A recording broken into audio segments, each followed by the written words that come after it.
Hello hello. तो नमस्कार दोस्तों। तो कैसे हैं आप सब? आई होप आप लोग स्वस्थ होंगे, मस्त होंगे, ज़बरदस्त होंगे, जिंदाबाद होंगे। जैसा कि मैं राहुल कुमार आपका स्वागत करता हूं स्टडी विद सिविल एमसीक्यू के ऑनलाइन प्लेटफॉर्म में। तो दोस्तों, आज डे 14 शायद है। ठीक है, शायद शायद हाँ, बीटीएससी जेई का डे 14 है। ठीक है। अब तक जितने भी पार्ट्स हुए हैं, अभी तक आपने कहाँ तक देखा है, कहाँ तक नहीं देखा है, वो आप पे डिपेंड कर रहा है। लेकिन देखिए, कोई भी चीज़ जब तक एक कंसिस्टेंसी के साथ नहीं किया जाएगा ना, तो फिर आपको सफलता आपसे दूर हो जाएगी। ठीक है। इसीलिए मैं यही बोल रहा हूँ कि पर डे जितने भी सेट आ रहे हैं, सारे सेट को जरूर देखिए। ठीक है।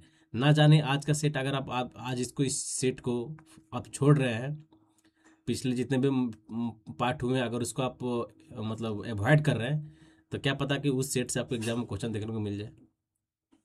होता है इसे। इसीलिए बोलता हूँ ना कि कंसिस्टेंसी और लगन और मेहनत एक अच्छी डायरेक्शन में लगाएं। ठीक है। जितने भी पार्ट्स आ रहे हैं, जितने भी पार्ट अपलोडेड हो रहे हैं, सारा पार्ट को देखते हुए चलें।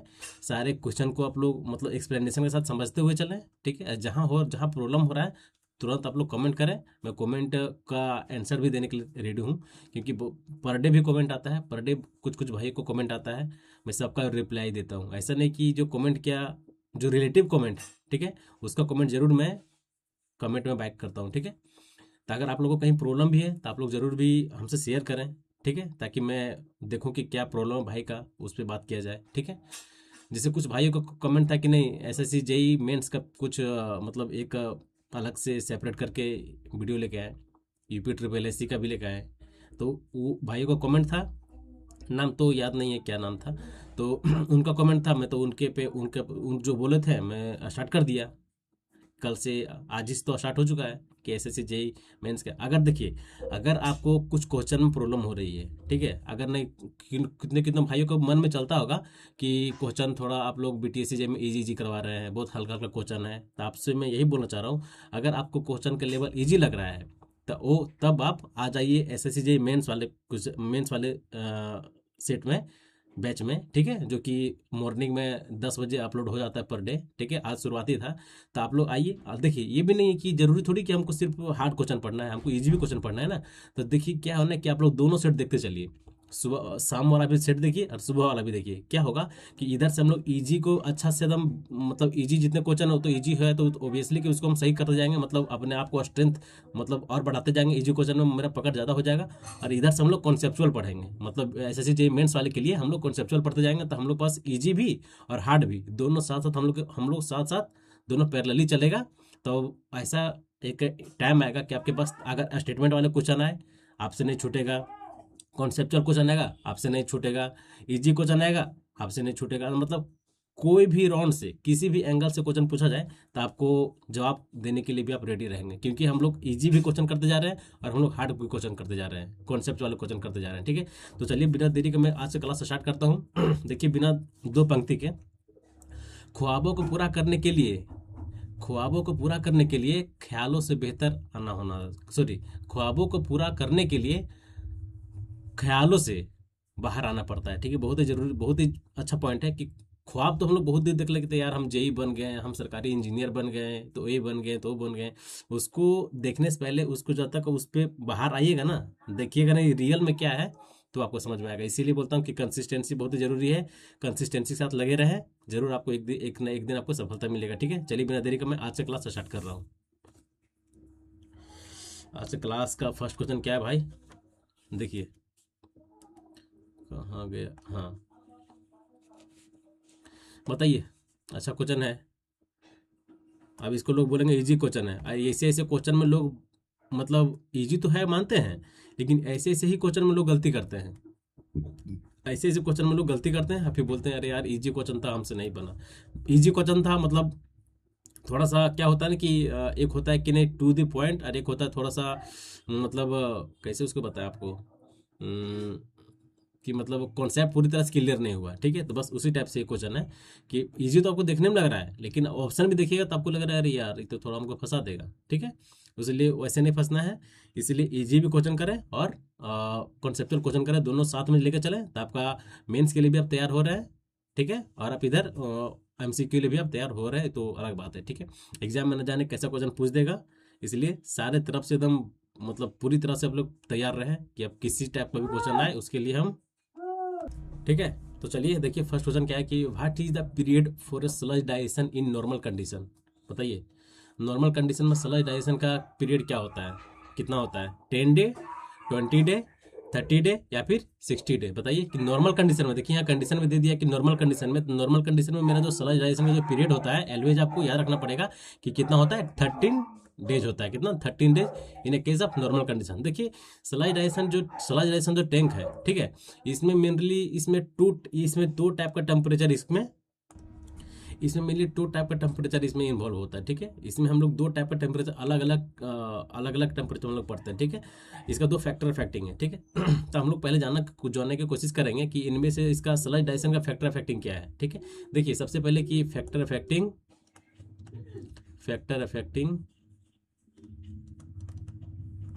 Affecting sludge digestion,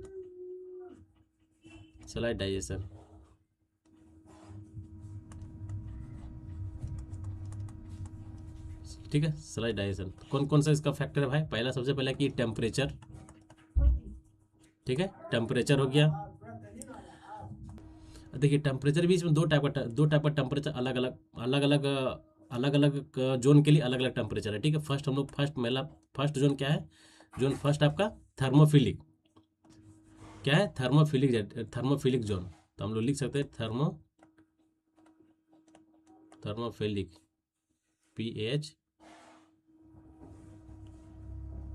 PHILIC, thermophilic digestion, ठीक है। थर्मोफिलिक डाइजेशन में जो इसका टेम्परेचर होता है मेनली आपको देखा जाएगा तो 35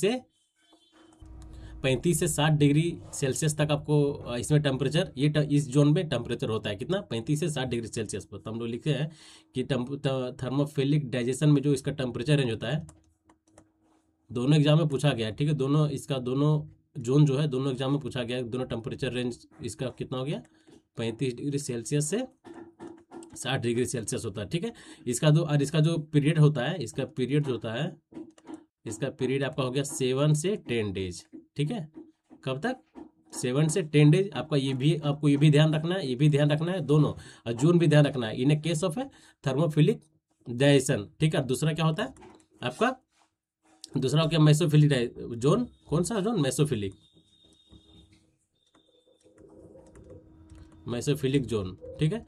मेसोफिलिक जोन में जो आपका इसका जो टेम्परेचर रेंज होता है, ठीक है, इसका जो टेम्परेचर रेंज हो गया कितना हो गया भाई, इसका हो गया आपका 25 डिग्री से या फिर 26 डिग्री से 25 से 35 डिग्री सेल्सियस, ठीक है। कितना, 25 से 26 से या 25, कोई दिक्कत नहीं है, 25 से 35 डिग्री सेल्सियस इसका टेम्परेचर रेंज हो गया। और इसका जो आपका पीरियड होता है कितना होता है, 30 डेज, ठीक है, 30 डेज होता है। लेकिन इसमें क्या बोला कि what is the period of sludge digestion in normal condition. अगर जब कुछ नहीं दिया गया है, ना ही इसमें आपका थर्मोफिलिक डाइजेशन के टैंक के बारे में पूछ रहा है, नहीं आपका मेसोफिलिक डाइजेशन का टैंक के पूछ रहा है, तो सीधा सीधी आपको लेके चलना है मेसोफिलिक डाइजेशन का टैंक, ठीक है।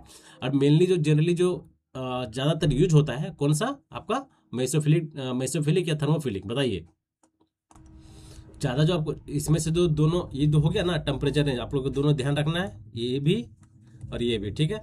और इसका पता है कि पीएच वैल्यू कितना होता है, pH value sludge digestion tank का कितना होता है, 6.5 से पीएच रेंज, ये भी आपका एग्जाम में पूछा गया है, पीएच से 6.5 से 8 होता है, ठीक है। तो आपको ये तीनों यहाँ से ये दोनों इसका फैक्टर इफेक्टिंग टेम्परेचर वाला, इसका टेम्परेचर वाला वैल्यू याद रखना है। ये दोनों जोन, थर्मोफिलिक जोन और मेसोफिलिक जोन, और इसका पीएच रेंज, क्या कि पीएच रेंज आपका मोस्ट इंपॉर्टेंट है, आपको डिफरेंट एग्जामिनेशन में पूछा गया, ठीक है। मैं तो उसके लिए आपको मैं बता दिया, ठीक है। तो इसका आंसर क्या हो गया, 30 days is a right answer, C is a right answer, ठीक है। चलिए हम लोग नेक्स्ट क्वेश्चन की ओर आगे बढ़ते हैं। बताइए what is the colour for a building benchmark. बताइए कुछ क्वेश्चन जो आपको आसान लगेंगे, कुछ क्वेश्चन आपको पता भी नहीं होगा, ठीक है। तो वैसे क्वेश्चन जो आपको मालूम नहीं है, ठीक है, उसको आप कॉपी में अपना नोट डाउन करें ताकि रिवीजन में आपको आसानी दे। और साथ ही साथ क्या है कि अगर कॉपी में नोट भी देखिए, नोट करने का मतलब क्या होता है कि मॉर्निंग में आप लोग देख लें, ठीक है। मॉर्निंग में एक बार देख लीजिएगा, कंफर्म हो जाएगा। बताइए, what is the colour of A building benchmark? Building benchmark का कौन सा कलर होता है? बताइए। ये आपको क्वेश्चन थोड़ा सा, अगर आप पढ़े होंगे तो ठीक है, अगर नहीं पढ़े होंगे तो शायद में भी नहीं बन सकता है। बताइए, burnt sienna, burnt timber, Sherman lake या फिर पुर्सियन लेक? बताइए, बिल्डिंग बेंचमार्क का कौन सा कलर कोड है? ठीक है, मतलब एक तरह से ये कोड है, ठीक है, बिल्डिंग बेंचमार्क का कौन सा कलर कोड है? बताइए। देखिए, इसका एक टेबल भी लिखा देता हूँ, टेबल इंपॉर्टेंट है। ठीक है, यहाँ पर आपका हो गया ऑब्जेक्ट, जो ऑब्जेक्ट हो गया, और यहाँ पर कलर हो गया। ठीक है, तो सबसे पहले हम लोग लेते हैं कौन सा, बिल्डिंग बेंचमार्क। ठीक है, बिल्डिंग के केस में, बिल्डिंग मतलब ये पक्का है, पक्का है। ठीक है। इसका जो आपका कलर होता है, क्या होता है, सिरमन लेक होता है, सिरिमसन लेक, सॉरी सिरिमसन लेक होता है। ठीक है, ये कलर है, याद रखना पड़ेगा। ये आपका देखिए, आपका बिल्डिंग लेक का भी कलर होता है, और आपका दूसरा टेम्पल, ठीक है, टेम्पल टेम्पल भी रहेगा, तो दोनों का कलर सेम है, सिरमन सिरमन लेक होता है। ठीक है, तो option number C is right answer. ठीक है, और हमको दूसरा देखना जाए, अगर पूछ देगा कि रिवर का कलर कैसा होगा, ठीक है, तो रिवर का कलर देखिए हम लिखते हैं, रिवर रिवर का कलर येलोइश कैसा होता है, पुरुसियन, दिख रहा है ना, यहाँ पे लिखा हुआ है 4 नंबर में, Prussian lake, PRUSSIAN, Prussian blue, sorry Prussian blue. ठीक है, ये किसका कलर हो गया, आपका रिवर का। ठीक है, तो आपको सारा इसको भी ध्यान रखना है, इसको भी ध्यान रखना है। ठीक है, ठीक है जी, चलिए हम लोग नेक्स्ट क्वेश्चन की ओर आगे बढ़ते हैं। बताइए, which classification of building have a highest floor area ratio permissible? बताइए, कौन सा बिल्डिंग में सबसे ज़्यादा highest permissible permissible maximum floor area ratio होता है? फ्लोर एरिया रेशियो क्या होता है जी? बताइए, इसका फॉर्मूला क्या होता है फ्लोर एरिया रेशियो का? बताइए, पढ़े होंगे ना, जरूर पढ़े हैं, कितना बार में बताया हूँ कि फ्लोर एरिया रेशियो FAR का फॉर्मूला क्या होता है? Floor area divided by float area. क्या? Floor area divided by float area. क्या हो गया? Floor area ratio. ठीक है, अब देखिए यहाँ क्या पूछा है कि maximum highest floor area ratio किस में इसमें होता है? रेजिडेंशियल बिल्डिंग में, एजुकेशनल बिल्डिंग में, या फिर इंस्टीट्यूशनल बिल्डिंग में, या फिर मर्चेंटाइल बिल्डिंग में? तो इसका एक वैल्यू है जो कि आपको याद रखना पड़ेगा। ठीक है, in a case of a mercantile building. ठीक है, तो पहले मैं इसका आंसर बता देता हूँ, उसके बाद हम लोग सारा 1 बाय 1 करके किसका कितना होता है फ्लोर एरिया रेशियो हम लोग जानेंगे। ठीक है, देखिए, मैक्सिमम मैक्सिमम पूछा कि हाईएस्ट हाईएस्ट कौन से बिल्डिंग का फ्लोर एरिया रेशियो होता है, तो याद रखिएगा जो मर्चेंटाइल बिल्डिंग होता है, ठीक है, मर्चेंटाइल बिल्डिंग होता है, इसका आपका फ्लोर एरिया रेशियो कितना होता है? सबसे ज़्यादा हाईएस्ट होता है, सबसे हाईएस्ट होता है, कितना होता है बताइए? बताइए, इसका अगर पूछे कि इसका मर्चेंटाइल बिल्डिंग का फ्लोर एरिया रेशियो कितना होता है? FAR फ्लोर एरिया रेशियो कितना होता है? Up to 4, up to 4। याद रखिएगा, 4 किसका है? सबसे ज़्यादा इसी का होता है, किसका? मर्चेंटाइल बिल्डिंग का। ठीक है, इसके बाद आपका था एजुकेशनल बिल्डिंग,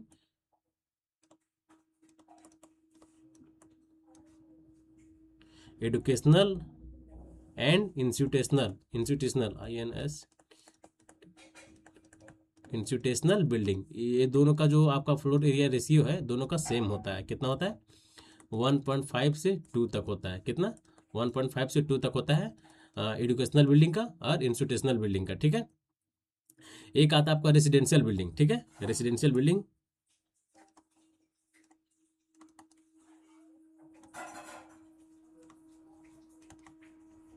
इससे कितना होता है?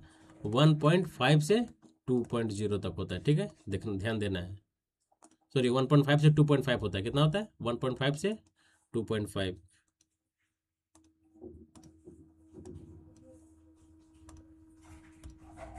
1.5 से 2.5 होता है क्या? Floor area ratio. ठीक है, FAR, इसका भी हो गया FAR, floor area ratio value. याद रखना है, एग्जाम में आपको देखने को मिल जाएगा। ठीक है, इंपॉर्टेंट क्वेश्चन है, अगर आपको पता है तो ठीक है, अगर नहीं पता है तो जरूर आप लोग नोट डाउन कर लें कि हाईएस्ट फ्लोर एरिया रेशियो किसका होता है, तो मर्चेंटाइल बिल्डिंग का। कितना होता है? Up to 4। ठीक है, अगर पूछ देगा कि, अगर कैसे पूछेगा सबसे कम किसका होता है, तो सबसे कम 2 बिल्डिंग का होता है। किसका किसका? एजुकेशनल बिल्डिंग और इंस्टीट्यूशनल बिल्डिंग। कितना होता है? 1.5 से 2 होता है। और रेजिडेंशियल बिल्डिंग का कितना होता है? NTAI, रेसिडेंशियल बिल्डिंग का कितना होता है 1.5 से 2.5 तक होता है, ठीक है। तो आपको वैल्यू सारा याद रखना पड़ेगा, एग्जाम में आपको देखने को मिल जाएगा क्वेश्चन, ठीक है। इसी तरह से क्लास एक कितने क्लास के बिल्डिंग होते हैं, 9 क्लास तक बिल्डिंग होते हैं, ठीक है। तो एक क्लास में कौन सा आएगा बताइए, तो बताए थे ना, क्लास ए में, क्लास बी में, क्लास सी में, क्लास डी में। कल परसों तो क्लास एच एफ का पूछ दिया था, ठीक है। तो बेसिकली आपको 3 क्लास 4 क्लास को चार क्लास तक आपको याद रखना पड़ेगा, क्योंकि एग्जाम में क्लास ए भी पूछ देगा, क्लास बी भी पूछ देगा, ठीक है। तो आपको ध्यान रखना पड़ेगा। याद रखिए कि ग्रुप ए क्लास में जो आता है कौन सा आता है, रेसिडेंशियल बिल्डिंग, रेसिडेंशियल बिल्डिंग, ठीक है। ग्रुप बी में, क्लास बी में क्या आ गया, एजुकेशनल एजुकेशनल बिल्डिंग, ठीक है। तो आपको ध्यान देना है, ठीक है। चलिए हम लोग अब नेक्स्ट क्वेश्चन की ओर आगे बढ़ते हैं। बताइए, what percentage of a plinth area of the residential building comes out to a carpet area. बताइए कितना होता है जी, प्लिंथ एरिया कितना होता है रेसिडेंशियल बिल्डिंग का, बताइए। कितना होता है, 40 से 55%, 50 से 65%, या फिर 60 से 75%, या फिर 70 से 85%, बताइए। याद रखिएगा, जो मेरा प्लिंथ एरिया होता है रेजिडेंशियल बिल्डिंग का comes to a carpet area कितना होता है, 50 से 65%। Option number B is right answer.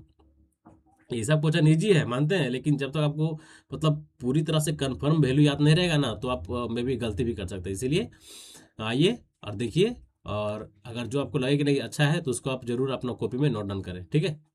बताइए, which is the flowing room in a residential building need more air more air changes per hour, more air changes per hour will comparing to a bedroom in a residential building. बताइए कौन सा इनमें से, जो residential building है, एक residential building का एक रूम है, ठीक है। बोल रहा है कि कोई रूम में मोर एयर, सबसे ज़्यादा एयर पर आवर चेंज होता है, ठीक है। बताइए, इस कंपेरिजन में, रूम के कंपेरिजन में, एक रूम के कंपेरिजन में एक और दूसरे रूम के कंपेरिजन में सबसे ज़्यादा एयर चेंज होता है पर आवर उसका एयर चेंज होता है, उसे हम लोग क्या बोलते हैं, drawing room, master bedroom, kitchen, या फिर हॉल। लोग मारेंगे इसमें हॉल, हॉल मारेंगे, लेकिन हॉल क्या है, गलत है, हॉल नहीं होगा। क्या बोल रहा है, need more change air per hour, उसे हम लोग क्या बोलेंगे, किचन। क्या बोलेंगे, किचन किचन किचन किचन, क्या, kitchen. Option number C is right answer, ठीक है। किचन में ही ना पर आवर एयर चेंज होता है, आप लोग जान ही रहे हैं। हॉल तो मारने, इसमें हॉल तो होगा ही नहीं, तो option number C is right answer. बताइए, which is the following is use as escape element in a building for a fire safety. बताइए, स्केप एलिमेंट इनमें से कौन सा है फॉर अ फायर सेफ्टी के केस में, बताइए। बताइए, storage room, strong room, floor, या फिर आउटलेट, या फिर lobby. Which the following is use as escape element in a building for a fire safety, for a fire safety के case में एलवेज जो हम लोग स्केप करते हैं कौन सा एलिमेंट को, लॉबी वाले एलिमेंट को हम लोग स्केप कर देते हैं, ठीक है। लॉबी वाले एलिमेंट को हम लोग स्केप कर देते हैं, ठीक है। तो ध्यान रखना है कि lobby is a right answer. बताइए, what is the name of the level that does not require any protection from a sun. बताइए, इनमें से कौन सा लेवल है, टिल्टिंग लेवल है, ऑटो लेवल है, डंपी लेवल है, आपका वे लेवल है। तो इनमें से कौन सा लेवल है जिसको कोई रिक्वायर्ड नहीं होता है प्रोटेक्शन फॉर ए सन। अगर सन का भी लाइट आ रहा है, ऐसे होता है ना कि अगर सन का लाइट आ रहा है तब रिफ्लेक्ट कर जा रहा है वैल्यू, तो वैसा में इसमें से किस में रिक्वायर्ड नहीं होता है, टिल्टिंग लेवल में, ऑटो लेवल में, डंपी लेवल में, या फिर मेरा वे लेवल में। Does not any protection from sun, ठीक है। समझ में आ रहा है ना, does not any protection from a sun. तो इनमें से कौन सा लेवल बताइए, टिल्टिंग लेवल है, ऑटो लेवल है, आपका डंपी लेवल है, या फिर आपका वे लेवल है, बताइए। तो इसमें से जो आपका ऑटो लेवल होता है, ऑटो लेवल ही ऐसा इंस्ट्रूमेंट है जो कि इसमें कोई भी रिक्वायरमेंट नहीं होता है। अगर कोई भी प्रोटेक्शन भी, अगर सन बोल रहा है क्या, वो not any requirement from, not any protection from a sun, तो सन से अगर आ रहा है तो इनमें से सिर्फ जो रेज आ रहा है तो मेरा ऑटो लेवल है, जिसको इसको रिक्वायर्ड नहीं होता, बाकी सबका रिक्वायर्ड होता है, ठीक है। और देखिए, जो ऑटो लेवल होता है, ऑटो लेवल इसका हम लोग थोड़ा सा इसका एडवांटेज देख लेते हैं। एडवांटेजेज ऑफ ऑटो लेवल, ठीक है। सबसे पहले हम लोग जाने कि इसका जो एक्यूरेसी बहुत ही हाई होता है, ठीक है, हायर एक्यूरेसी, हायर एक्यूरेसी, ठीक है, एक इसका एक्यूरेसी हाई होता है, ठीक है। दूसरा बात, अगर जब इसका हाई एक्यूरेसी होगा तो इसका स्पीड भी ज़्यादा होगा, होगा ना, तो ये हायर स्पीड, ठीक है, हायर स्पीड। और इसमें क्या, इसमें ये मतलब ईरर का चांसेस ही नहीं है, इतना इसका हाई एक्यूरेसी होता है कि इसमें ईरर का चांसेस नहीं है, तो हम लोग बोल सकते हैं freedom of error, freedom of error, ठीक है। और साथ ही साथ हम लोग लिख सकते हैं कि फ्रीडम ऑफ एनी एक्सटर्नल, जैसे हो गया आपका सन से हो गया, कभी बहुत तेज हवा चल रहा है, या फिर बोल सकते हैं कि कहीं कहीं आपका लाइन का पोल है, तो ऐसे में इसको कोई इफेक्ट नहीं पड़ेगा, ठीक है। तो हम लोग लिख सकते हैं freedom, freedom from external influence, like आपका क्या हो जाएगा, सन हो जाएगा, सन हो जाएगा, फिर आपका क्या बोलते हैं, रेन हो गया, पानी भी पड़ रहा था, इसको कोई इफेक्ट नहीं पड़ेगा। फिर हम लोग ले लेते हैं सन हो गया, रेन हो गया, और क्या हो सकता है जी बताइए, ट्रांसपोर्ट वाइब्रेशन हो, तो ट्रांसपोर्ट वाइब्रेशन हो गया, ठीक है, और मैग्नेटिक फील्ड हो गया, मैग्नेटिक फील्ड हो गया, ये सब के कारण इसको इफेक्ट नहीं करता है, ठीक है। ये एक मतलब बहुत ही अच्छा इंस्ट्रूमेंट है, ठीक है, बहुत ही अच्छा इंस्ट्रूमेंट है, ये हाई एक्यूरेसी भी होता है, हाई स्पीड भी होता है, और इसका फ्रीडम, इसमें कोई एरर का चांसेस नहीं है, ठीक है। और ना ही इसमें कोई एक्सटर्नल इन्फ्लुएंस से ये कुछ इस पर इफेक्ट पड़ेगा, लाइक सन हो गया, पानी भी पड़ रहा है, अगर ट्रांसपोर्ट चल रहा है तो वाइब्रेशन की वजह से इसमें कुछ प्रॉब्लम होगा, तो ऐसा कोई इसमें सीन नहीं है, जो कि बहुत ही जबरदस्त और एक्यूरेसी वाला इंस्ट्रूमेंट है, ठीक है। तो option number B is right answer, ठीक है। बताइए, which of the following is use as escape, अरे यार तो सेम क्वेश्चन है, अच्छा ठीक है, चलिए कोई दिक्कत नहीं है, दो बार देख तो लिए। बताइए, which solid has 8 equilateral triangle face, बताइए, which solid has 8 equilateral triangle face, cube का 8 फेस होगा नहीं, टेट्राहेड्रन, या फिर ऑक्टाहेड्रन, या फिर मेरा पॉलीहेड्रन, किसका होगा, 8 बोल रहा है ना, 8 equilateral face, 8 equilateral triangular face, ठीक है, ट्रैंगुलर फेस था, किसका होगा, ओक्टाहेड्रन, ओक्टाहेड्रन का आपका 8 ट्रैंगुलर फेस होता है, ठीक है। तो C is a right answer, engineering drawing का क्वेश्चन है। बताइए, what is basic detail need for a design, need for a design engineer will designing assembly of building, बताइए, अगर हमको कोई, जैसे हमको आप लोग अभी बनाए ना नया वाला, ये वाला संसद भवन, तो उसमें क्या, उसमें मेन रिक्वायरमेंट क्या होता है, अगर हमको मान के चलिए उसका डिटेल हमको नीड है, ठीक है, बेसिक डिटेल क्या हो गया, अगर कोई डिजाइन इंजीनियर कोई डिजाइन कर रहा है उस पार्लियामेंट को, ठीक है, पार्लियामेंट हो गया, फिर असेंबली को, बिल्डिंग को डिजाइन कर रहा है, तो उसमें उसको मेन बेसिक डिटेल उसको क्या चाहिए, तो उसमें टोटल नंबर ऑफ क्या, total number of fix seat, क्योंकि उसमें लोग अलग अलग बैठते हैं ना, आप लोग देखे ही होंगे, तो उसमें मेन जो हो गया कि मेन तो डिजाइन इंजीनियर को क्या ध्यान देना है, design engineer will designing assembly building number of seat, उसको नंबर ऑफ सीट को ध्यान देना है, ठीक है। तो option number B is right answer, ठीक है, ना कि टोटल फ्लोर एरिया, ना कि लोकेशन ऑफ फ्लोट, ना कि एरिया फ्लोट, क्या, नंबर ऑफ फिक्स सीट्स, ठीक है। तो option number B is right answer. बताइए, what is the unit for a ridge, what is the unit for a ridge valley gutters in MKS system, बताइए क्या होता है units, what is the units for a ridge, unit ridge का, valley का, gutters का in MKS system, इसका unit क्या होता है, एलवेज मीटर, कितना होता है जी, मीटर, कितना बार बताए थे आप लोग, नहीं बताए हैं, बताए थे ना। तो क्या होता है, option number A is right answer, meter होता है। यूनिट ऑफ, अगर किसी सिर्फ अगर यूनिट ऑफ रीज पूछ देगा, चाहे यूनिट ऑफ वैल्यू भी पूछ देगा, तो आपको याद रखना है कि इसका यूनिट क्या होता है, मीटर होता है, ठीक है। तो option number A is right answer. बताइए, when a circle, sorry when a right circle, when a right circular cone is a cut by a plane which is parallel to the salient line, which is parallel to the salient line, the obtained cone section will have, बताइए उसमें कितने कौन section होंगे, वही पूछ रहा है, जो हम लोग कौन सेक्शन जो उससे ऑब्टेन करते हैं, अगर कोई, अगर मान के चलिए कि इस टाइप से है, ठीक है, क्या है आपका, क्या बोल रहा है, राइट सर्कुलर कौन है, कोई सर्कुलर कौन है, थोड़ा सा सही से बनाते हैं।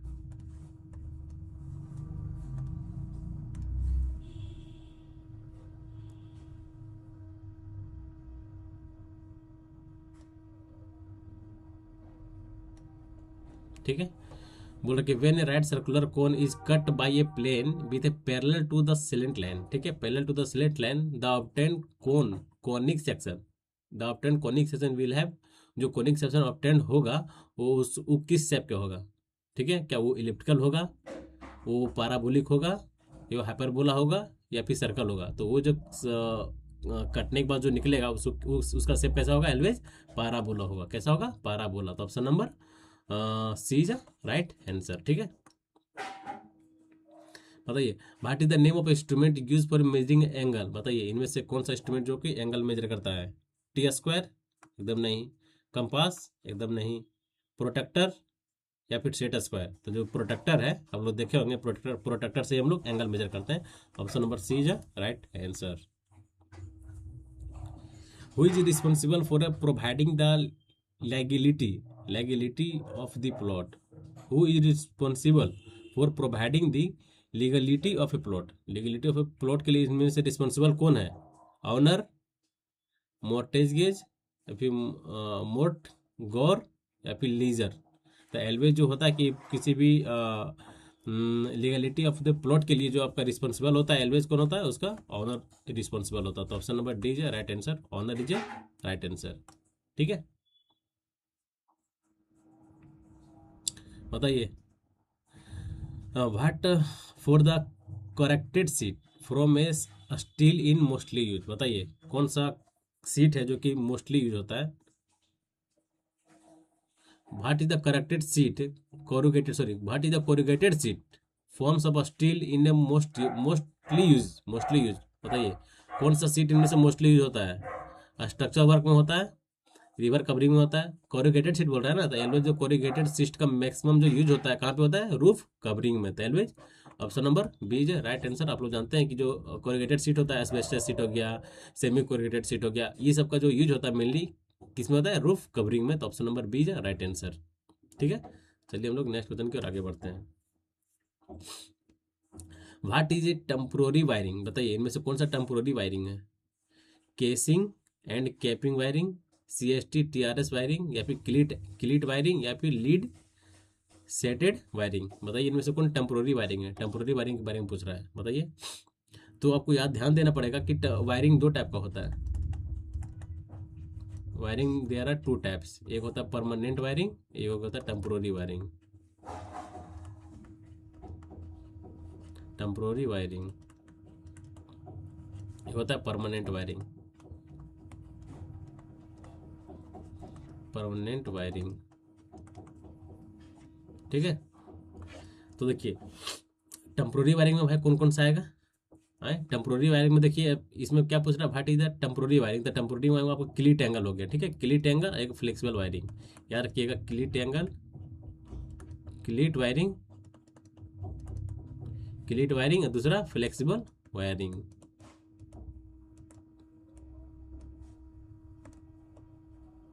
फ्लेक्सिबल वायरिंग, ये जो दोनों हैं ये कौन कैसे हैं, टेम्पोररी वायरिंग है, ठीक है। इसके बाद जो रेस्ट बच गया, जैसे आपका हो गया CTS या फिर TRS वायरिंग, ये क्या आपका हो गया, आपका परमानेंट वायरिंग है। दूसरा आपका लीड सीडेड वायरिंग,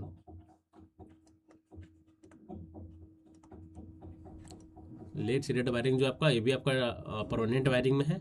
फिर आप लोग casing and capping, casing and capping, ये भी आपका परमानेंट वायरिंग है, ठीक है। तो आपको ध्यान देना है कि इनमें से क्या पूछ रहा है, टेम्पोररी वायरिंग। टेम्पोररी वायरिंग कौन है इसमें से, क्लीट वायरिंग है। बाकी ये जो तीनों बचा हुआ है, ये तीनों आपको क्या है, परमानेंट वायरिंग है। Option number C is right answer. बताइए what is allowable height of riser in a public building. बताइए 2A NBC 2005 के अकॉर्डिंग पूछ रहा है कि what is the height of riser in a public building. Public building में riser कितना होता है जी, ये तो आप लोग इजी क्वेश्चन है, तो कभी गलती होने का चांसेस नहीं। कितना होता है, एलवेज 15 सेंटीमीटर होता है, ठीक है। तो option number B is right answer. ठीक है दोस्तों, बताइए what is the size of brick. अब इसमें भी लोग कुछ गलती करेंगे, यही बात है भाई। एक और हम कुछ गलती करेंगे तो इसमें हम क्या कर सकते हैं, कोई ऑप्शन है ग्राम में ना ना। तो बताइए कि Bhati the size of brick काची होगा, 230 × 11, 110 × 700, सॉरी 230 × 11, इसको याद करने के तरीके से 23 11 70, 23 11 76 भी है, लेकिन 23 कितना है, 20 11 70 है, लेकिन हमको जाना क्या 23 11 76। ये आपका साइज ऑफ ब्रिक हो गया, ठीक है, ध्यान देना है, ठीक है।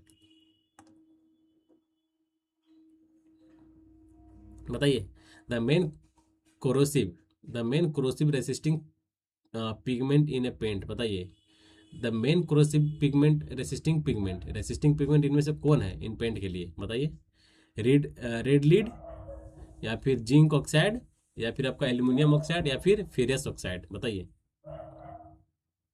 कोरोसिव, अच्छा कोरोसिव ऑफ पेंट इनमें से कौन कौन सा है बताइए तो। कोरोसिव ऑफ पेंट कौन कौन सा होता है, चलिए देखते हैं corrosive of paint. Corrosive resisting paint कौन कौन सा होता है भाई। फर्स्ट हो गया आपका क्रोमियम ऑक्साइड, एग्जाम में आया हुआ है क्रोमियम ऑक्साइड, ठीक है। बताइए फर्स्ट हो गया क्रोमियम ऑक्साइड, फिर इसके पास क्या आता है लीड ऑक्साइड,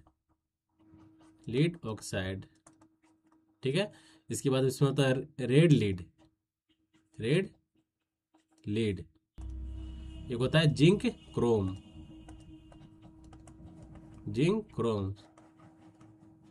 ठीक है। तो इसमें क्या पूछ रहा है कि the main corrosive resisting pigment in a paint is, कौन सा होगा मेन रेसिस्टिंग पिगमेंट, कौन कौन इसमें है देखिए तो।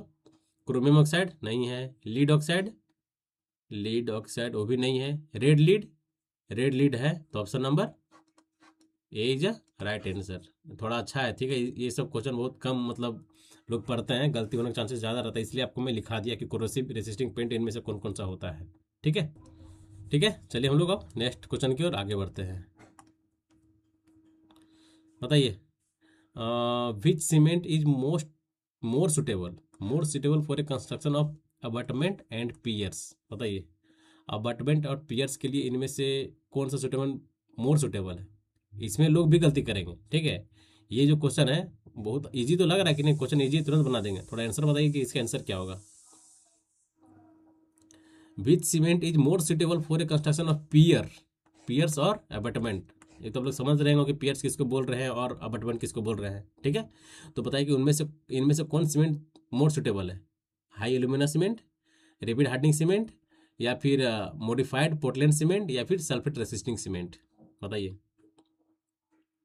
जी, अब क्या आपको लग रहा है मोर सुटेबल कौन सा है। तो ऑलवेज मॉडिफाइड पोर्टलैंड सीमेंट, ठीक है। Modified Portland cement C is right answer. लोग क्या मारेंगे इसमें से पता है, अधिकतर सल्फेट रेसिस्टिंग सीमेंट, जो कि गलत हो जाएगा। ठीक है, तो ऑप्शन नंबर जो सी होगा आपका राइट आंसर होगा, ठीक है। तो ध्यान देना है, थोड़ा सा क्वेश्चन को अच्छे से रीड करना है, ठीक है।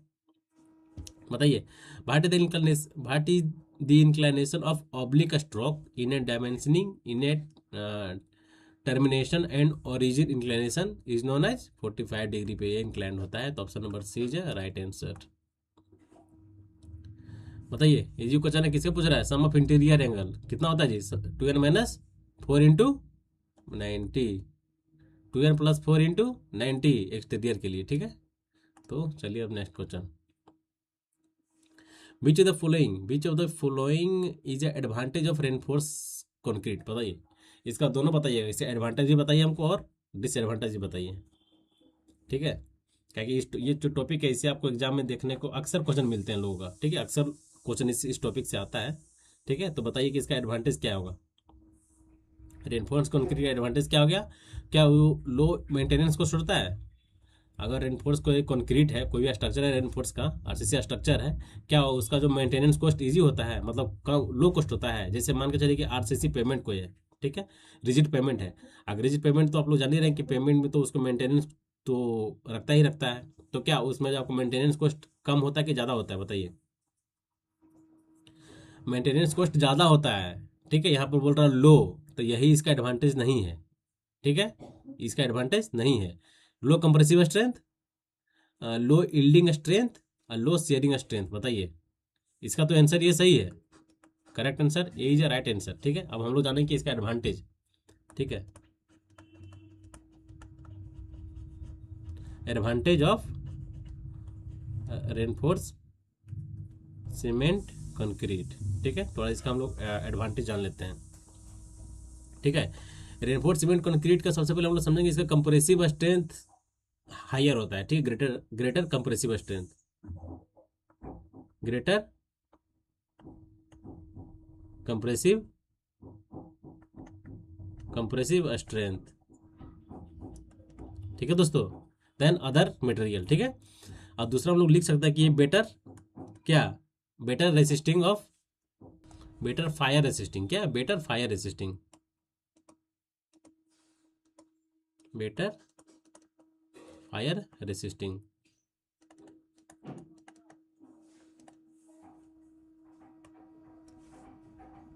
ठीक है। तो आपको ध्यान देना है, ठीक है। तो ऑप्शन नंबर इसका, option number A is right answer, ठीक है।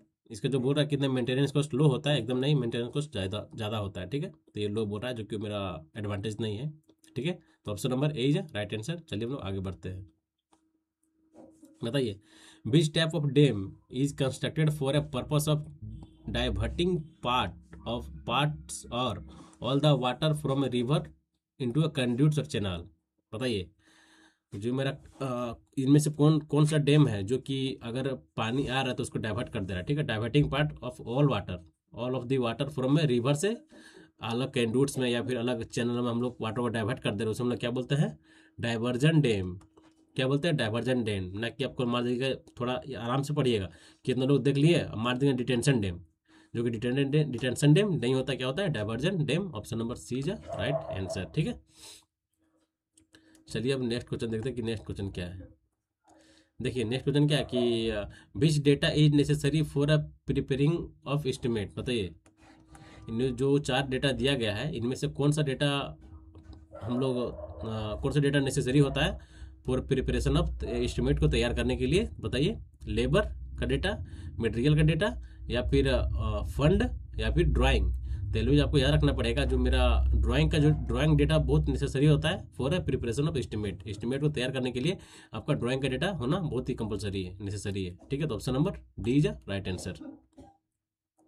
बताइए, ये क्वेश्चन हम नहीं किए हैं, एकदम किए हैं प्रीवियस, सर आप देखिएगा तब तो। बताइए किस टाइप का ज्वाइंट है, ये जो ज्वाइंट ज्वाइंट आपको दिख रहा होगा, ये देखिए इस टाइप से, ये जो ज्वाइंट दिख रहा है ना, ये किस टाइप का ज्वाइंट है, आपको मैं बताया था, फिगर बना के मैं आपको बताया था कि ये किस टाइप का ज्वाइंट है, बताइए। लैप ज्वाइंट है, एकदम नहीं। बट ज्वाइंट है, एकदम नहीं। या फिर होगा टंग और ग्रुप ज्वाइंट होगा, या फिर मेरा टेबल ज्वाइंट होगा। तो बताइए ग्रुप ज्वाइंट आपको लग रहा है कि एकदम नहीं, तो टेबल ज्वाइंट। क्या होगा ये, टेबल ज्वाइंट, जो कि आप लोग को बहुत अच्छा से मैं फिगर बना के बताया था। तो option number C is right answer. बताइए Simon rain gauge, Simon rain gauge does not consist, बताइए इनमें से साइमन रेन गेज में क्या नहीं होता है। फनल उसमें होता है, एकदम होता है। सिलेंड्रिकल जिंक बोतल होता है, एकदम होता है। बेस भी होता है। क्या रोटेटिंग ड्रम होता है क्या इसमें, एकदम नहीं होता है। क्या नहीं होता है, रोटेटिंग ड्रम नहीं होता है। इसका थोड़ा सा और जानकारी ले लें कि जो साइमन रेन गेज जो होता है, ये आपका क्या है, non recording type of rain gauge है। आप लोग जान रहे हैं क्या है, non recording type,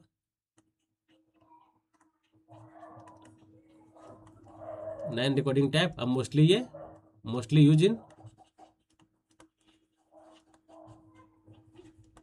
India, India में मोस्टली आपका नॉन रिकॉर्डिंग टाइप का रेनगेज यूज होता है, ठीक है।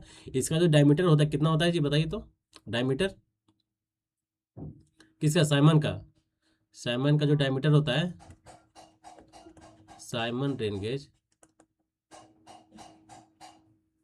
कितना होता है, 127 mm, ठीक है, भूलना नहीं है। इसका हाइट कितना होता है, हाइट, इसका साइमन रेनगेज का हाइट कितना होता है,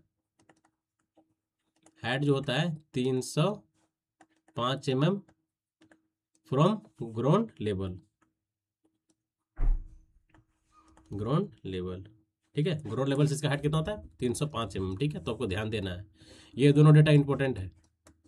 ये तो सबको याद होगा, लेकिन ये डेटा भी याद होगा, लेकिन हाइट जो है ध्यान दीजिएगा, इसका हाइट कितना 305 mm होता है, ठीक है। तो चलिए हम लोग नेक्स्ट क्वेश्चन की ओर मूव करते हैं। बताइए, which is the proportion of cement water, cement water proofer, cement water proofer का proportion, what is this proportion of a cement water proofer for a water tank in a paste form. बताइए, ये question किसी को पता होगा तो बताइए, हमको नहीं लगता किसी को पता होगा, ये तुरंत नया टाइप का क्वेश्चन है, ठीक है।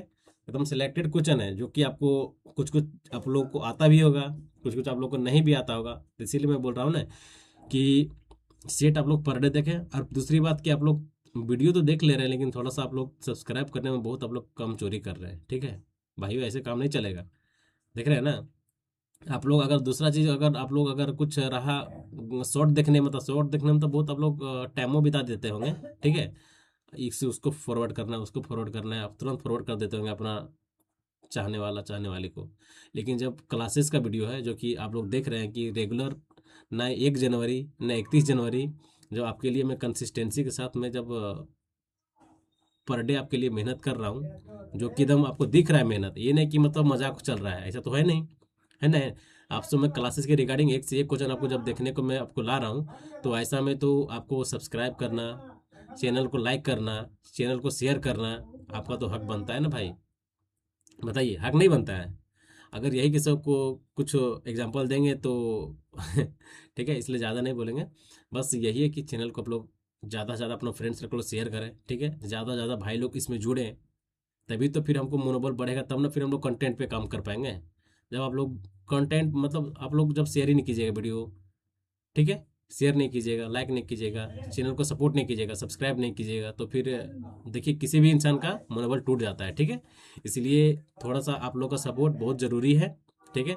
जब हम बोले हैं कि एग्ज़ाम तक, चाहे आप बीटीएससी जेई हो, बीटीएससी जेई हो, या फिर बीटीएससी जेई हो, या फिर आपका एसएससी एसएससी जेई मेंस हो, ठीक है, एसएससी जेई मेंस हो, ठीक है। ये दोनों का एग्ज़ाम तक मेरा एमसीक्यू कंटिन्यू रहेगा। लेकिन जब आप सपोर्ट कीजिएगा तो, ठीक है, चैनल को फॉरवर्ड कीजिएगा, नए नए फ्रेंड सर्कल को में शेयर कीजिएगा, ठीक है, लोग देखेंगे, लोग चैनल पे आएंगे, लेकिन चैनल पे जुड़ेंगे, तो हम कंटिन्यू कर पाएंगे। नहीं तो फिर अगर आप लोग शेयर नहीं कीजिएगा, चैनल को आगे फॉरवर्ड नहीं कीजिएगा, तो फिर थोड़ा प्रॉब्लम है, थोड़ा मुश्किल है, ठीक है। तो आप लोग को बस यही है कि आप लोग चैनल को अपना जितना भी फ्रेंड सर्कल है उसको शेयर करें, फ्रेंड सर्कल में शेयर करें। जो इस बार बीटीएससी जेई देने वाले हैं उसको शेयर करें। जो तैयारी कर रहे हैं उसका कुछ कुछ नंबर से छूट जा रहा है, वो क्या रीज़न है? रीज़न यही है कि इजी इजी क्वेश्चन, देखिए कोई भी लड़का अगर 120 नंबर ला रहा है, 115 नंबर ला रहा है, और पॉइंट समथिंग के नंबर से, 0.25 नंबर से, 0.35 के नंबर से, या एक नंबर से छूट जा रहा है, इसका रीज़न यही है कि वो इजी क्वेश्चन गलती किया होगा, ठीक है। देखिए क्या होता है कि एग्जाम में बहुत बहुत अलग अलग टाइप का प्रेशर जनरेट होता है सबका, हर इंसान के अंदर, ठीक है। तो ऐसे में क्या करना है ना कि देखिए इजी क्वेश्चन के लिए तो मैं एक सेट आपके लिए बीटीएससी जेई तो इसमें करा रहा हूँ। इजी भी नहीं है, ये क्वेश्चन का आंसर बता दीजिए, इजी मान जाएंगे? इजी नहीं ना है। इजी मतलब कुछ कुछ क्वेश्चन, देखिए सारा क्वेश्चन हम ऐसा ऐसा क्वेश्चन सेट कर देंगे जो आपको भी पता नहीं रहेगा, ठीक है। तो ऐसा नहीं करना है, ऐसा सेट करना है ताकि आपको भी मतलब 50% आपको भी आता रहे, 60% और 40% न्यू न्यू टाइप क्वेश्चन रहे, ताकि आपको हाँ लगे कि नहीं, हाँ नया नया टाइप का भी क्वेश्चन है, ताकि हम उसको नोट डाउन करें। और वीडियो को 2-3 बार जरूर देखना है, ठीक है। ऐसा नहीं कि देखिए हम एक बार देख लिए आराम से, मतलब नॉर्मल स्पीड में, उसके बाद लगाइए टू कितना 1.5x में, देखिए 1.5x में देख लीजिए एक बार, सारा रिकॉल हो गया, एक बार देख लीजिए 2x में। ऐसे देखने से क्या होगा कि आपके पास कम भी टाइम, अगर मान के चलिए कोई 1 घंटा की वीडियो है तो उसको कितना देर में देख लीजिएगा, बहुत कम टाइम में देख लीजिएगा। तो बहुत ज़रूरी है वीडियो को नंबर ऑफ टाइम्स देखना, कोई किसी भी चीज़ को नंबर ऑफ टाइम्स रिवीजन करना, ठीक है। और दूसरी बात, मैं एक बार आपको बोला कि आप लोग वीडियो देख रहे हैं, बहुत करीब 60% लोग देख रहे हैं 100% में से, ठीक है। 60-70% देख रहे हैं, लेकिन उसमें से सब्सक्राइब आप लोग नहीं कर रहे हैं, ठीक है। सब्सक्राइब में आप लोग बहुत कमी कर रहे हैं, तो थोड़ा सा आप लोग को सपोर्ट बहुत करना पड़ेगा, क्योंकि हम जब मेहनत कर रहे हैं तो मेहनत हम इसलिए कर रहे हैं, आपके लिए मेहनत कर रहे हैं, तो आपको भी इस चैनल को सपोर्ट करना पड़ेगा भाइयों, ठीक है। चलिए, ज़्यादा नहीं कहेंगे, नहीं फिर बोलेंगे कि खाली चैनल का ये करते रहते हैं, ऐसा कुछ नहीं है। लेकिन सपोर्ट, देखिए कोई भी इंसान जब तक किसी का सपोर्ट नहीं चाहिए, नहीं नहीं होगा, तो वो इंसान कभी आगे नहीं बढ़ पाएगा, ठीक है। तो सपोर्ट सिस्टम आप ही लोग हैं मेरा, ठीक है। तो आप लोग का सपोर्ट सिस्टम अगर रहेगा तो ज़रूर मैं चैनल को एक अच्छा लेवल पर लेके जाऊंगा, और आप लोगों का सपोर्ट रहा तो ज़रूर मैं एक अच्छे कंटेंट पे काम करूंगा, ठीक है, जो कि आप लोग अभी तक देख भी रहे होंगे, ठीक है। और टिल द एग्ज़ाम तक आपको इसी तरह बेहतरीन बेहतरीन क्वेश्चन के साथ आपको प्रैक्टिस में करवाता रहूँगा, ठीक है। चलिए, बिना देरी का इस क्वेश्चन का आंसर का जवाब दीजिए। इस क्वेश्चन का आंसर का जवाब दीजिए, क्या होगा?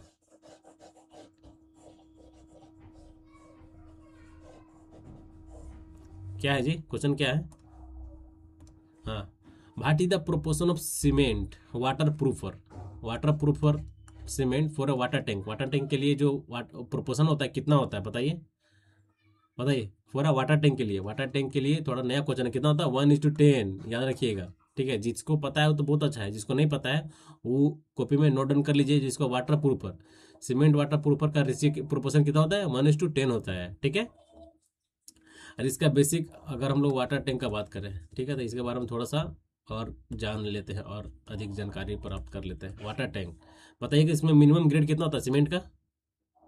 Minimum grade minimum grade minimum grade कितना होता है इसका? M30 होता है ना। उसके बाद दूसरा बोलता है कि maximum cement content, maximum cement content कितना होता है? 400 kg पर मीटर क्यूब, ठीक है। उसके बाद क्या होता है? Maximum water cement ratio, maximum water cement ratio कितना होता है? 0.45 होता है ना। मैक्सिमम वाटर सीमेंट रेशियो कितना होता है? 0.4545। Minimum grade of PCC, minimum grade of PCC कितना होता है? M20, ठीक है। तो बेसिकली आपको ये सब सारा पॉइंट याद रखना है, एग्जाम में आपको देखने को मिल जाएगा, ठीक है। तो चलिए हम लोग नेक्स्ट क्वेश्चन की ओर आगे बढ़ते हैं। बताइए, what is the number of steps, बताइए what is the number of steps required if a height of floor is 3 metre, कितना है? 3 मीटर है। और जो राइज कितना है? 15 सेंटीमीटर उसका हाइट दिया गया है सिंगल फ्लैट का। पूछ रहा है कि what is the height of floor निकालने से पहले हम लोग पहले नंबर ऑफ राइजर निकलेगा, तभी तो। क्या होता है? Number of riser equal to number of riser equal to जो मेरा हाइट ऑफ फ्लोर है कितना है? Height of floor divided by the riser height, क्या? Height riser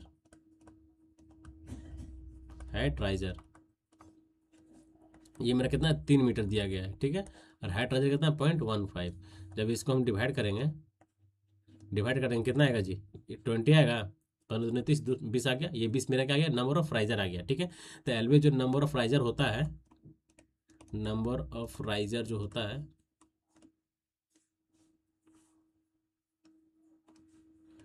number of trade steps भी बोल सकते हैं, नंबर ऑफ स्टेप्स जो होता है एलवेज क्या होता है? नंबर ऑफ राइजर -1, ठीक है। नंबर ऑफ राइजर -1, तो नंबर ऑफ राइजर कितना है? 20 -1 19 19 is right answer, C is right answer, ठीक है। चलिए नेक्स्ट क्वेश्चन देखते हैं कि नेक्स्ट क्वेश्चन क्या है। बताइए, what is the stage of anti termite treatment done before laying the floor entire level surface are treated at a rate of 5 litre of emulsion per meter square। बताइए, उस stage को हम लोग क्या बोलते हैं जो इसमें हम लोग कितना हम लोग का इमल्सन लग रहा है? 5 लीटर लग रहा है, ठीक है। देखिए इसमें क्या होता है कि पहली बात कि हम लोग जाने कि फर्स्ट स्टेप जो होता है वो क्या होता है, सेकंड स्टेप क्या होता है, थर्ड स्टेप क्या होता है, ठीक है। तो देखिए जो आपका सॉइल ट्रीटमेंट होता है, ठीक है, सॉइल ट्रीटमेंट के लिए जो हम लोग इमल्सन यूज़ करते हैं, ठीक है, सॉइल को ट्रीटमेंट करने के लिए जो हम लोग इमल्सन यूज़ करते हैं, अप्लाई करते हैं, वो मेनली 3 स्टेप में होता है, ठीक है। सॉइल ट्रीटमेंट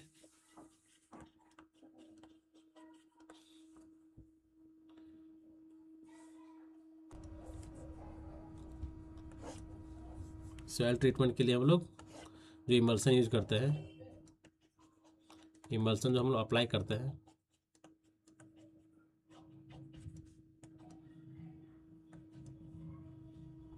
डिफरेंट स्टेप्स, ठीक है। स्टेप क्या हो गया, फर्स्ट स्टेप होता है स्टेप फर्स्ट। देखिए स्टेप फर्स्ट में क्या करते हैं, स्टेप फर्स्ट में जो हम लोग मेरा जो फाउंडेशन होता है, ठीक है, फाउंडेशन होता है, और उसका फाउंडेशन को पहले क्या करेंगे हम लोग, फाउंडेशन को ट्रीट करेंगे, ठीक है। तो फाउंडेशन को ट्रीट करने के लिए कितना सेंटीमीटर हम लोग ट्रीट करते हैं, तो याद रखिएगा फाउंडेशन ट्रीट क्या, फाउंडेशन फाउंडेशन पीट को हम लोग ट्रीट करेंगे। इसका जो हम लोग, इसका जो हाइट होगा कितना होगा, पॉइंट नहीं 30 सेंटीमीटर तक हम लोग क्या करेंगे, ट्रीट करेंगे। ये स्टेप फर्स्ट हो गया, ठीक है। और फिर स्टेप सेकंड जो आपका होता है, स्टेप सेकंड होता है, ये क्या होता है, बोथ साइड, स्टेप सेकंड में जो होता है, इसमें बोथ साइड ऑफ वॉल हम लोग ट्रीट करते हैं, both side of wall, both wall, जिसका थिकनेस कितना होता है, 30 से 45 सेंटीमीटर, ठीक है। और जो आपका थर्ड स्टेप होता है, स्टेप थर्ड जो होता है, स्टेप थर्ड जो होता है, इसमें हम लोग क्या करते हैं, हम लोग टर्माइट हम लोग यूज करते हैं, ठीक है। इसमें हम लोग कितना यूज करते हैं, और 5 लीटर यूज करते हैं, 5 लीटर इमल्सन, ठीक है, ठीक है। तो इसमें हम लोग कितना, 5 लीटर इमल्सन यूज करते हैं, ठीक है। तो जो आपका स्टेज थर्ड है, थर्ड में हम लोग यूज करते हैं, ठीक है। तो what is the stage of anti termite treatment done before laying of the floor entire level, देख रहे हैं ना, entire level surface are treated at a rate of 5 litre of emulsion per metre square, ठीक है। तो वो कितना होता है आपका, कौन सा स्टेज में होता है, stage number third is a right answer, ठीक है। बताइए, what is the minimum width of border on left side A1 A0 और A1 ड्राइंग शीट में कितना होता है, कल भी आपको बताया था ऐसा क्वेश्चन, गलती होने का चांस नहीं, गलती भी नहीं करें, कितना होता है, 20 mm, ठीक है। Option number D is right answer. बताइए, कल हम लोग पढ़े थे कि एडजस्टेबल लेवल क्या होता है, बताइए किस टाइप का फिगर दिख रहा है आपको, reading the staff, holding the staff, या फिर एडजस्टमेंट द लेवल, या फिर लेबलिंग ऑफ इंस्ट्रूमेंट। बताइए ये किस टाइप का कोई इंस्ट्रूमेंट दिख रहा है, किस टाइप का फिगर ये डिस्क्राइब कर रहा है, बताइए। तो एलवेज ये होल्डिंग द स्टाफ, क्या, ये है जो होल्डिंग द स्टाफ, स्टाफ को होल्ड कर दिया गया, और यहाँ से जो रीडिंग ले रहा है, तो ये बोथ साइड ये कर रहा है, ठीक है, सेक कर रहा है। तो option number B is a right answer, ठीक है। चलिए नेक्स्ट क्वेश्चन देखते हैं कि नेक्स्ट क्वेश्चन क्या है, बताइए। नॉर्थ है ये, ठीक है, नॉर्थ है, ये कुछ नहीं है, ठीक है, इसको ध्यान नहीं देना है, ये डिग्री है, ठीक है। ये क्या है, ईस्टर्न डिक्लिनेशन है, ठीक है। तो क्या बोला, if the back bearing of A B line is more than, sorry, if back bearing A B दिया हुआ है, ए बी कितना है, 32 डिग्री है, ठीक है, 32 डिग्री। अब क्या है, ईस्टर्न डिक्लिनेशन में है, कितना दिया जी, नॉर्थ ईस्ट है ना,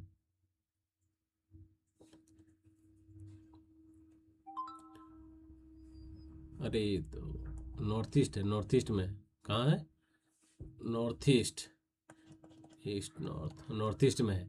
तो बताइए कि इसका जो क्या पूछ रहा है, ये व्हाट इज बैक बेयरिंग पूछ रहा है, ये फोर बेयरिंग दिया गया है, तो बैक बेयरिंग कितना होगा इसका, इसका बैक बेयरिंग कितना होगा, जितना उतने रहा, कोई चेंजिंग थोड़ी होगा, मेरा फर्स्ट कोऑर्डिनेट में है, तो मेरा इसका कोई चेंज नहीं होगा, आपका साउथ का साउथ, सिर्फ आपका ये चेंज होगा, कोऑर्डिनेट चेंज होगा, साउथ का क्या हो जाएगा आपका, नॉर्थ, सॉरी नॉर्थ का साउथ हो जाएगा, साउथ नॉर्थ का साउथ हो जाएगा, और ईस्ट का वेस्ट हो जाएगा। तो option number B is right answer. इस टाइप से यहाँ से लाएंगे ना, तो सिर्फ इसका डायरेक्शन चेंज होगा, ठीक है, ईस्ट का वेस्ट हो जाएगा, ये वेस्ट हो जाएगा, और आपका ईस्ट का जो ईस्ट है, ईस्ट का वेस्ट हो गया, और नॉर्थ का साउथ हो जाएगा, खाली डायरेक्शन चेंज हो जाएगा, ठीक है। तो option number B is right answer, ठीक है दोस्तों। बताइए, which underground water nurses the plant roots by capillarity, बताइए, प्लांट रूट्स बाय कैपिलरिटी, इनमें से विच अंडरग्राउंड ऑफ वाटर, किस टाइप का अंडरग्राउंड ऑफ वाटर जो होता है, जो कि प्लांट का, the plant roots by capillarity, plant roots by capillarity के लिए कौन सा सरफेस होता है, ऑलवेज सब सरफेस, ठीक है। सब सरफेस जो होता है ऑलवेज क्या होता है, nuisance the plant root by capillarity, ठीक है। तो option number A is a right answer, A is a correct answer, ठीक है। बताइए, ये क्वेश्चन आपको नहीं किए हैं, हम लोग किए हैं ना, बताइए। इसका आंसर भी आप लोग बताइएगा, क्या इसका आंसर होगा। क्या बोल रहा है कि ये जो एक सेक्शन दिखा रहा है कि एक से कोई सेक्शन है, बताइए कि ये जो क्या है। डिस्ट्रीब्यूटरी हेड रेगुलेटर है, ऑप्टिक चैनल है, पेरेंट कैनाल है, या फिर क्रॉस रेगुलेटर है। बताइए क्या है ये आपका मेन, ये मेन चैनल है, ये आपका ब्रांच में भी यहाँ पर एक एक सेक्शन दिया गया है। ये क्या है आपका डिस्ट्रीब्यूटरी हेड रेगुलेटर।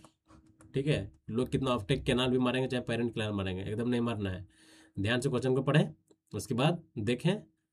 जब इसका थ्योरी आप लोग पढ़ के ही आएंगे, ऐसा थोड़ी कि थ्योरी आप लोग पढ़ के ही आएंगे, तो थोड़ा सा क्वेश्चन को आराम से देखें, उसके बाद आगे बढ़ें। ठीक है, बताइए where does where does the surplus water in weir is allowed to a flow. Same question हम लोग किए हैं, क्रेस्ट किए हैं ना। सेम क्वेश्चन में टाइम नहीं देना है, उसको हम लोग क्रेस्ट बोलते हैं। ठीक है, ये बताइए, बहुत अच्छा क्वेश्चन है। What is the name of arch. किस टाइप का आर्च आपको दिख रहा है, बताइए तो किस टाइप का आर्च दिख रहा है आपको। एक यहाँ सर्कल है, यहाँ एक रेडियस है, एक ये रेडियस है, ये रेडियस है। किस टाइप का आर्च आपको दिख रहा है ये। एलवेज टूडर टूडर आर्क है ये। ठीक है, टूडर आर्क है।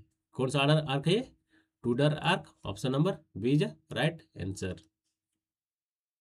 ठीक है, बताइए the expansion of cement should not be exceed for any type of cement. बताइए any type of Portland cement. ठीक है, कितना एक्सपेंस करता है बताइए। इसका आपको ट्रिक भी बताया हूँ। हाई और स्कूल, ऐसे सल्फेट रेसिस्टिंग सीमेंट, और ऐसे एच से क्या, बताइए। एच से sulphate resisting cement, sulphate sulphate resisting cement. ठीक है, और एच से आपका क्या हो गया, हाई एल्यूमिना सीमेंट। ठीक है, ये दोनों का कितना होता है, हाँ एक्सपेंशन एलवेज 5 mm। ठीक है, कितना 5 mm, ये दोनों सीमेंट का। बाकी इसके अलावा जितने भी सीमेंट के बारे में आपको एक्सपेंशन पूछेगा, सबका 10 mm होगा। ठीक है, 10 mm होगा। इसमें किसका पूछा, पोर्टलैंड सीमेंट का कितना होगा, 10 mm। ठीक है, ट्रिक आपको ध्यान रखना है। हाई स्कूल से हिस्ट्री को मैं बनाया हूँ, एच से हाई और एच एस हाई स्कूल। ठीक है चलिए अब नेक्स्ट क्वेश्चन की ओर हम लोग आगे बढ़ते हैं।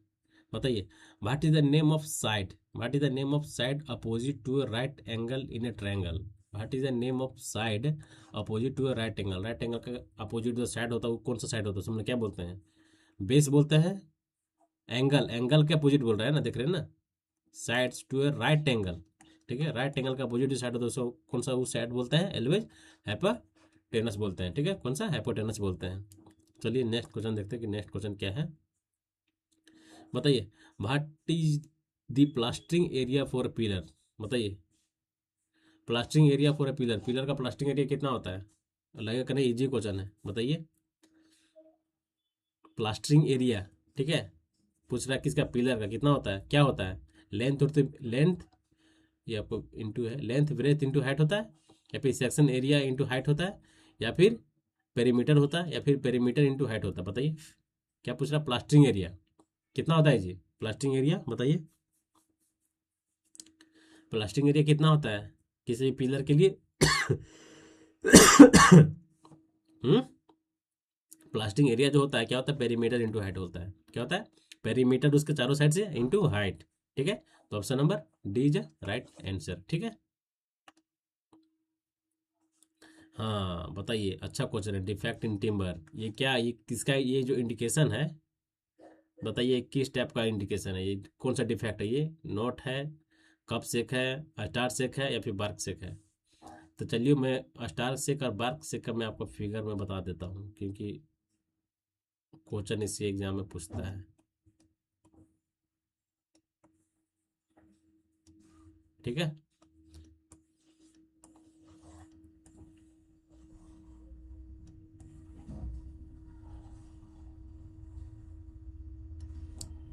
ये बताइए स्टार सेक जो होता है, और बार्क स्टार सेक होता है, एक रेडियल सेक होता है। एक स्टार सेक होता है, एक हर्ड सेक होता है, एक रेडियल सेक होता है। तो बताइए हर्ड सेक जो होता है उसका क्या फंक्शन है, हर्ड सेक कहाँ से क्रैक करता है बताइए। उसको में जो क्रैक्स होता है, क्रैक डेवलप होता है हर्ट शेक में, एलवेज कहाँ से, बीट से, ठीक है, हर्ट बीट मतलब हर्ट पीट, पीट से मतलब क्रैक स्टार्ट होता है और जाता है आउटवर्ड फ्रॉम दी सैपवुड, ठीक है, सैपवुड के सहारे वो आगे की ओर मूव करता है। ये आपको हो गया हर्ट शेक, हर्ट शेक, ठीक है, ये हर्ट शेक हो गया। इसमें हो गया, ये हो गया क्या आपका एच एस स्टार शेक। इसका क्रैक देख रहे हैं, ये आउटर बार्क में ये क्रैक करता है वाइडर, उसके बाद धीरे धीरे धीरे नैरो क्रैक होता है इनर की ओर, ठीक है। ये हो गया आपका bark shake, sorry star shake, star shake, ठीक है। ये जो है आपका क्या है, केनोट से, केनोट आप लोग जानते हैं, ठीक है, ये क्या है, केनोट डिफेक्ट है। तो option number A is a right answer, ठीक है। बताइए, अच्छा क्वेश्चन है, बताइए। देखें थोड़ा सा आप लोग का कितना आप लोग सर्वे एकदम पूरा अच्छा से पढ़ के रखे हैं। बताइए ये किस टाइप का फिगर आपको दिख रहा है। गलती तो नहीं कीजिएगा, तो कन्फर्म है, क्योंकि आप लोग ऐसा क्वेश्चन हम लोग बहुत बार प्रैक्टिस भी किए हैं। बताइए किस टाइप का फिगर आपको दिख रहा है। चलिए फिगर 1 देखते हैं। फिगर ए क्या है, ये आपका फिगर ए है, ये फिगर मेरा बी है, ठीक है। देखते हैं फिगर ए रिप्रेजेंट भेली, क्या ये भेली है, हाँ भेली है क्या, ये एकदम गलत।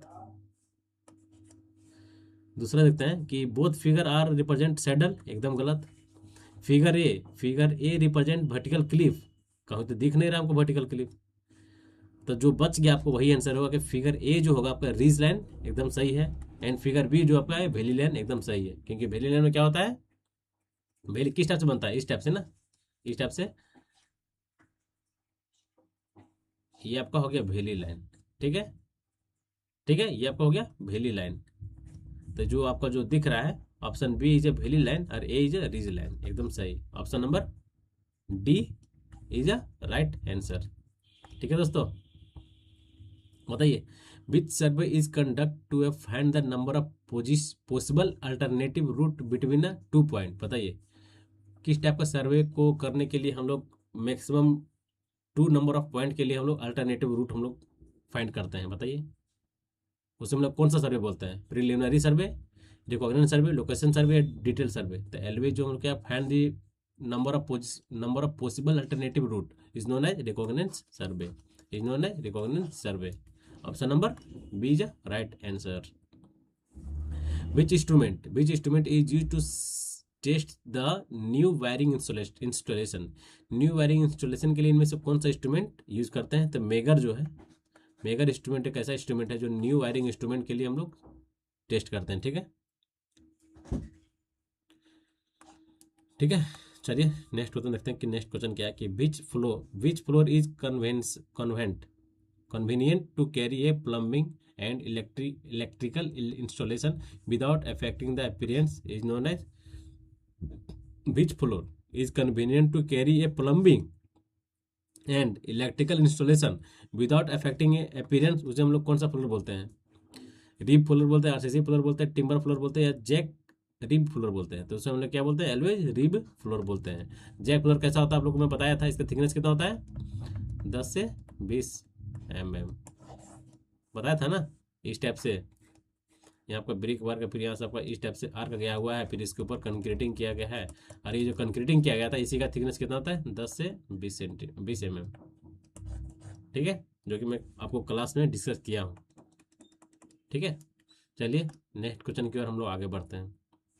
बताइए what is the ratio of cement mortar use to a fix tile on a floor. जो टाइल जो होता है फिक्स टाइल, टाइल्स जो हम लोग यूज करते हैं जनरली बिल्डिंग्स में, उसका पूछ रहा है कि सीमेंट रेशियो से कितना होता है। बताइए इजी क्वेश्चन है, 1:1, 1:1 is a right answer. DPC के लिए कितना होता है 1:2।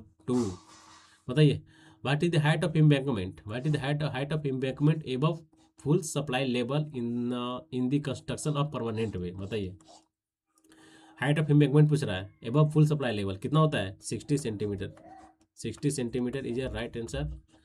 60 सेंटीमीटर होता है height of embankment for the construction of permanent way, ठीक है, कितना होता है 60 सेंटीमीटर। तो गलती नहीं करना है, आराम से पढ़ते हुए आगे बढ़ना है, ठीक है। चलिए अब नेक्स्ट क्वेश्चन की ओर हम लोग आगे बढ़ते हैं। बताइए, name the equilateral quadrilateral if opposite sides are equal and parallel and all four angle are right angle, उसे हम लोग क्या बोलते हैं बताइए? इक्वल साइड ऑफ पैरेलल और फोर एंगल और राइट एंगल, उसे हम लोग क्या बोलते हैं एलवेज? रेक्टेंगुलर बोलते हैं ना यार। फोर एंगल तो राइट एंगल उसी में ना होगा। ये हो गया, ये हो गया।